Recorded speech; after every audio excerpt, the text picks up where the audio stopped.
Travel day check-in. Excuse me, voice is cracking. It was pretty dirty.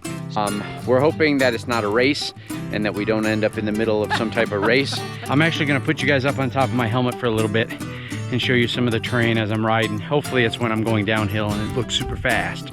So I probably should have planned a little bit better. It has been 4 years since I hit this thing. Well, we're not lost. Just asked if we were okay. And I told him, yeah, I said, we just bit off a little more than we could chew. And I look over and I thought, she doesn't look like she's on the trail anymore. And then I see her face plant. Yeah, we are hanging out next to a pit toilet. Hey everyone. So if this is your first time, I'm Kyle and I am one half of the Wandering Shores. I decided I was going to do a little intro to the video you're about to watch and kind of explain a few things. So if you were with us last week, you'll know that we were boondocking in the Gunnison National Forest with our friends Sean and his son Aiden, and we had to say goodbye. And though we hated saying goodbye, we needed to move on, and we needed to move on a little bit more quickly than we had originally planned. So today's episode is going to be running you up to speed on where we're at. Now, as you can see here, I'm standing in the middle of a creek. That's the kind of stuff we do here for our fans, the Wander Squad. But that is, or those are the Bitterroot Mountains behind me.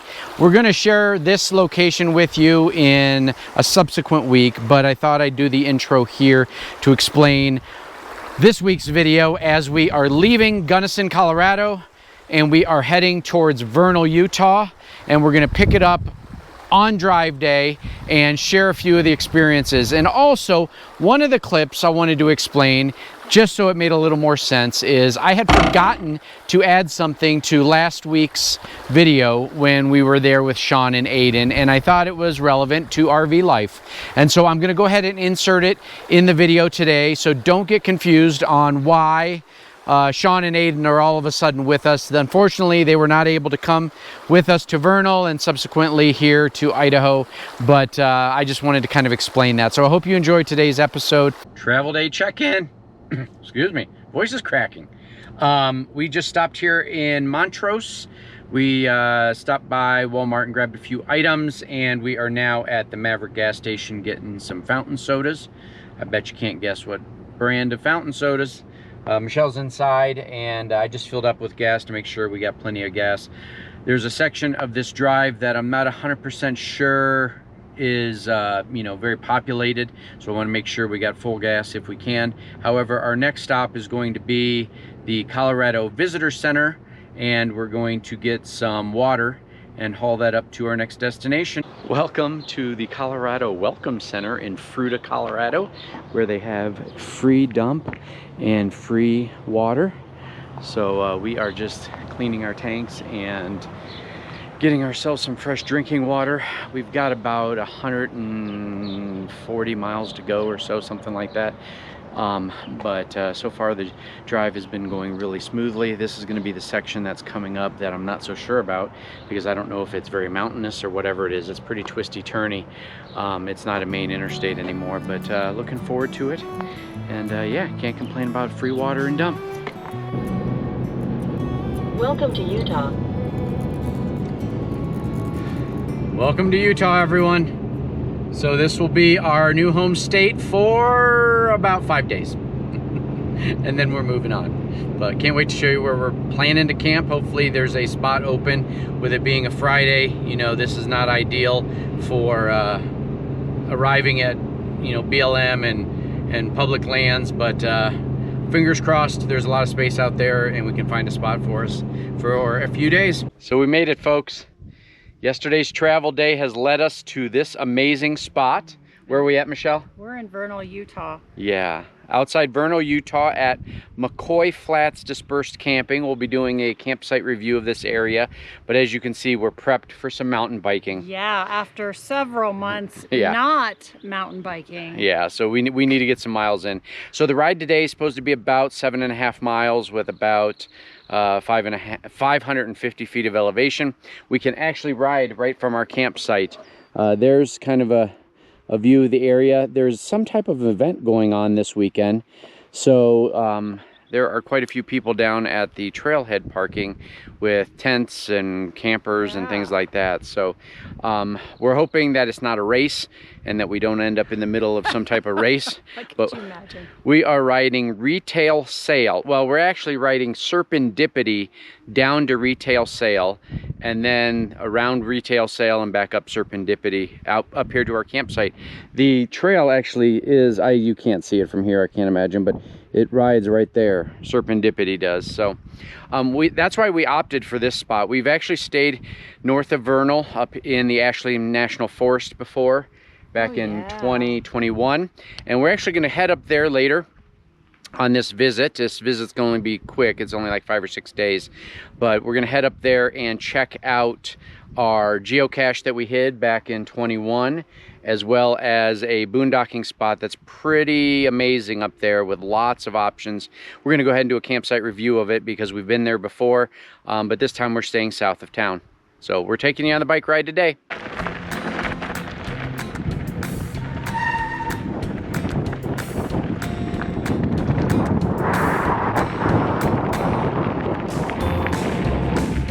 So far, it's a real fun trail.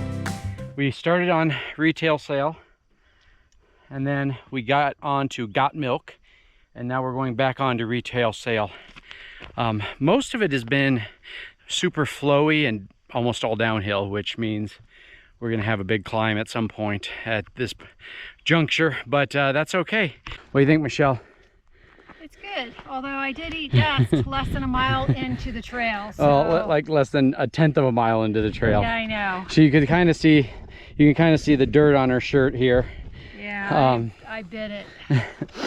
She was coming down into a ditch and coming up out, and when she came out, it was a little jolting to her front shocks, and I was up ahead of her waiting for a little bit, and I look over and I thought, she doesn't look like she's on the trail anymore, and then I see her face plant right into the dirt. But she's doing okay. She got a little bit of a tinge on her wrist, but I think she's be able to survive. We'll probably go for another 2 or 3 miles, and we'll stop and do a snack break and show you some of the beautiful scenery. But we made it, folks.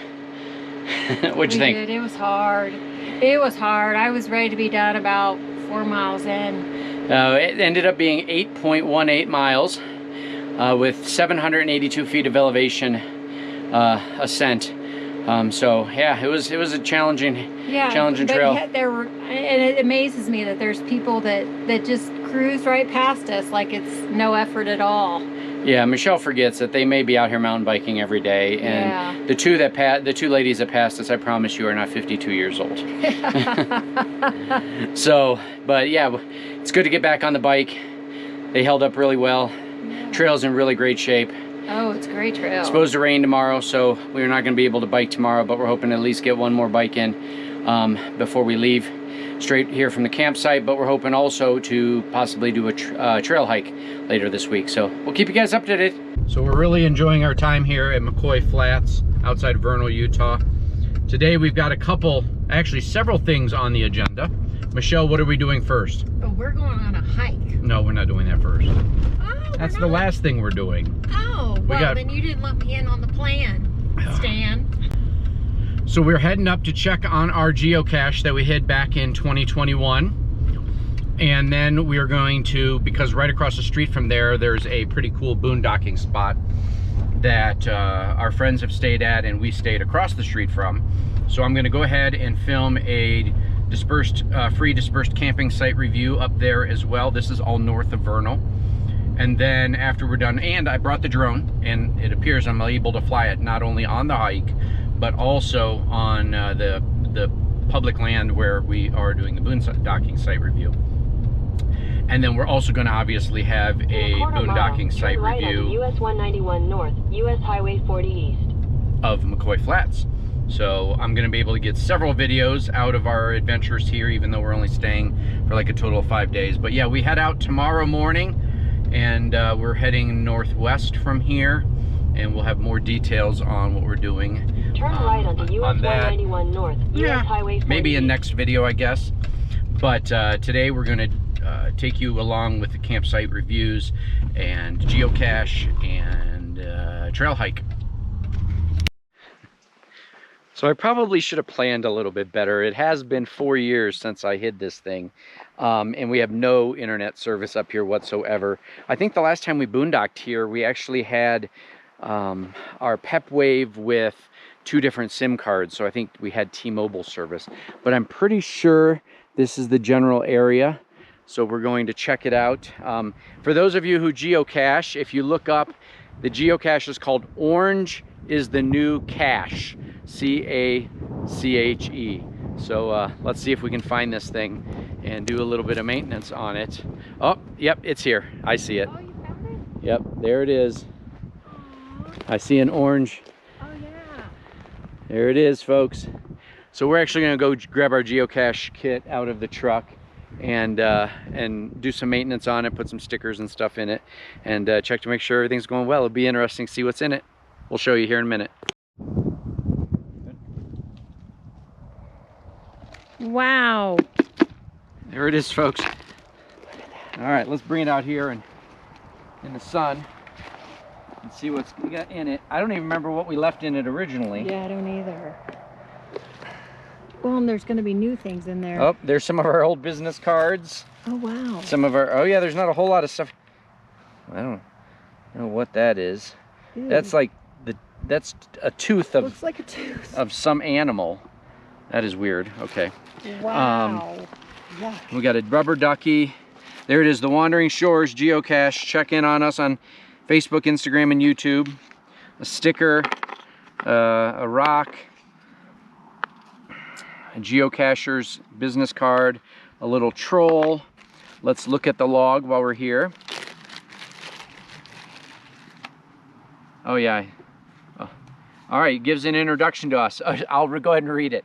It says, welcome to the Wandering Shores geocache. We are a full-time RV couple who quit our jobs at the age of 47 to travel the country in our travel trailer with our 4 cats. We are excited that you have found our very first geocache.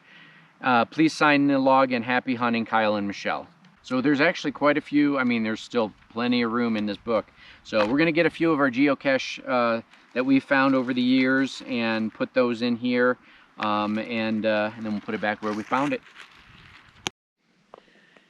All right, we got our little geocache hunting kit, and you know, we've got little trinkets from all over the world, all over the country. So I dropped several of them in here. We're very close to Dinosaur National Monument, so I had to put the dinosaur in there. I've got a Romanian dollar. I don't even remember where we picked some of this stuff up. This creepy little brooch. We've got a domino, a fire or hatchet man, and Delta wings. And then we also dropped in a few of our stickers as well. So we're gonna put this back and cache it. So if you're in the Vernal, Utah area, make sure you check out Orange is the New Cache and come up here and hunt it. You've got an inside information because you watched this video and you kind of know where it is. But yep, we'll go ahead and hide it. It's in really great shape, to be honest with you. There's no indication of any water in there. And this place up here gets feet and feet and feet of snow. So, yay. We're breathing kind of heavy. All right, folks, we're back. So many of you know that my goal is to get 500 miles of hiking in this year. And because we were stationary for so long down in Texas and Arizona, we didn't get much in. So we're out here on a trail again today. What trail is it, Michelle? It is called Jazz Chrome Molly to Red Fleet. Yeah, at least that's what All Trails calls it. Yes. It is a multi-use trail. It's actually primarily, it looks like mountain bikers. There's way more mountain bike tire treads than there are any hiking treads. But we're hiking it. It's 7.4 miles with 1,100 feet of elevation. We actually didn't start at the trailhead. We started at the secondary trailhead. I didn't realize that when I GPSed it because we didn't have internet signal very good when we came down from up there where our geocache was. But yeah, it's a beautiful day out, super sunny. We're sitting here under the shade of a juniper tree, as you can see. But we're gonna hike over to the original trailhead. It's about 2 miles from where we started, and probably take a little break. I gotta get something to eat. I've had like a banana. And anything else you wanna share, Michelle? No, it's a gorgeous day. Yeah. And it's really not very busy here either. Yeah. It's hot in the sun though. It is warm. Blazing. I'm hoping that at some point we get into some of these more forested tree areas to get us some shade. But all right, we're gonna take you along. Jazz, Chrome, Molly to Red Fleet.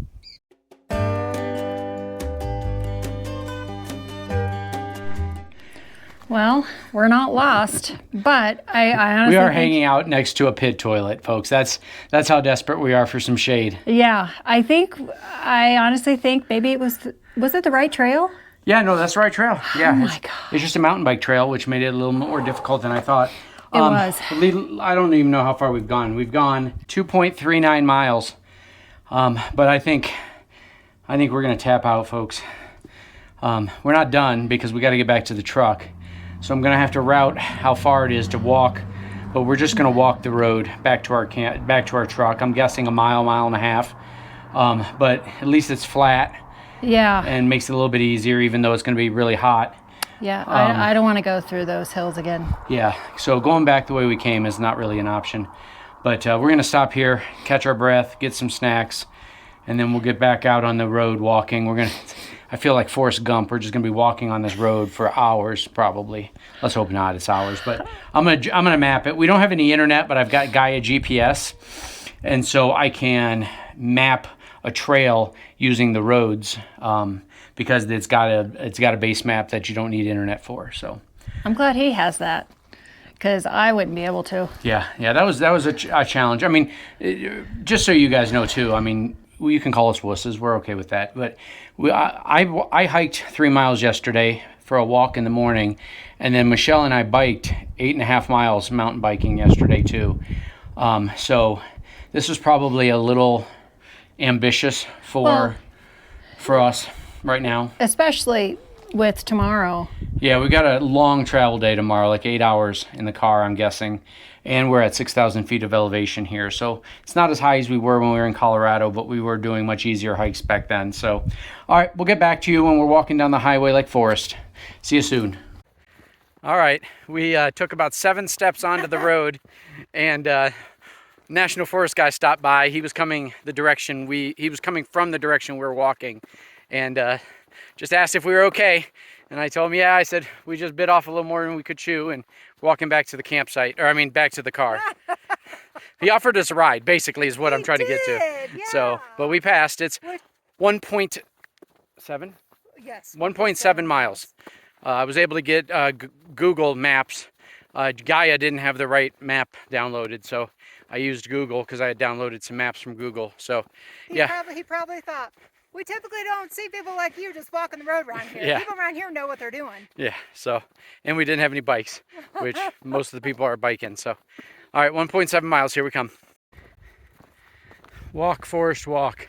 We're ready to be done. Yeah, so we stayed on the road most of the way, but we took a little bypass that looked like it was a shortcut using some of the mountain biking trails. And I don't know if it was any shorter, but at least we weren't walking on the road for about a tenth of, or 12.2 miles or so, something like that.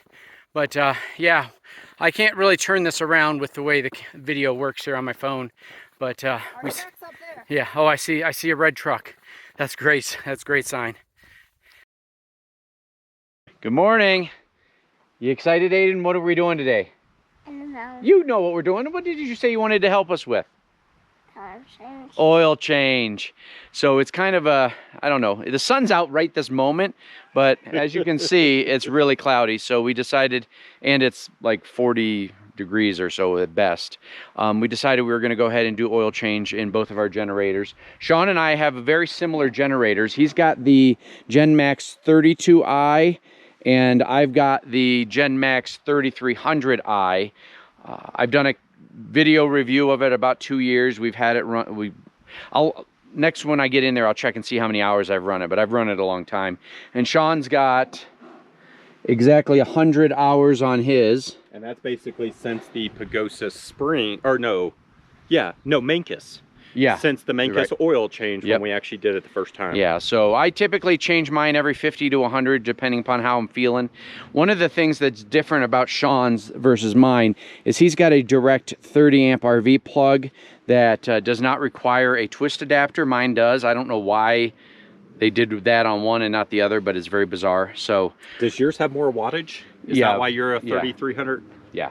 Okay. Yeah, I think mine is 2800 consistent, and I think this one's 2600 or something like that. So we're gonna go ahead and do the oil change today, and we're hoping maybe to get some adventure in today because we're planning to leave tomorrow. All right, generator 1 is finished with this oil change at the 100-hour mark. It was pretty dirty. So you expect that in the first kind of several oil changes, you're gonna see little metal shards in there. We've both got the magnetic dipstick, so you know we were able to check and see how many. And over here on mine, you can see, I don't know if you'll be able to read that, but 867.8 hours of use on this generator, and it's been fantastic. I've had no issues with it. Highly recommend the GenMax. We'll put a link to the video I did on the original unboxing and setup if you have any questions. Again, you know, we do have it linked in our Amazon store, so if you're looking for a small way to support the channel and it doesn't cost you anything, please head over to our Amazon store. We've got a link in our website, www.thewanderingsshores.com. But I'm going to go ahead and do the oil change on this, and then I think we'll be done for this project today. All right, we've got both of the generator oils changed. Sean's just getting ready to start his up over on his newly renovated Prowler. If you guys haven't seen that video, make sure you check it out. All right, but we got to prime it first. Ready? Yeah. Aiden's the helpful hand here. 2. Help me one more time. Let's do it a third time. Oh, okay. You need to do it faster? Yep. Ready? Yeah.